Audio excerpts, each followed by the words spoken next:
Hi, Jacques here, working as a Christian pastor with one thought to help you do love well. Ignorance is bliss, is it not? Not knowing is such a nice place, most of the time granted.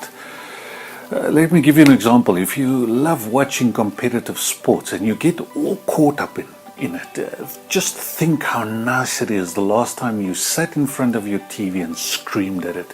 You can scream and commentate because sitting in your lounge you are blissfully unaware that people playing that, for instance, rugby match trains 12 times a week starting at 6 o'clock in the morning. They haven't seen their families for weeks.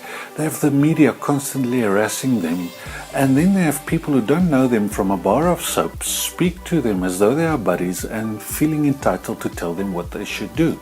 All we do, sitting in our lounges, you should have done better. This became real to me the other day when I was part of an interview where we asked a student what made her cry, just to get in the sense of her approach to life. And her answer really shocked me because she said she cries if she misses the 6 o'clock taxi to the city to get to the varsity at 8 o'clock. She said she cries because she knows that her mother works extremely hard as a domestic worker to give her the opportunity to attend university. And I just realized we are quick to summarize and judge a situation, especially when we do not have all the information or the exposure to the reality of someone else's life. The problem that we face is why we have that distance is because knowledge requires a response. You cannot know something, you cannot have your heart touched by something or someone and then do nothing. If you decide to do nothing, something inside of you dies. It is for this very reason that God often hides His heart, understanding His revelation from us. He does not hide His heart from us, but He hides it for us, because once you and I become aware of His heart, it demands a response.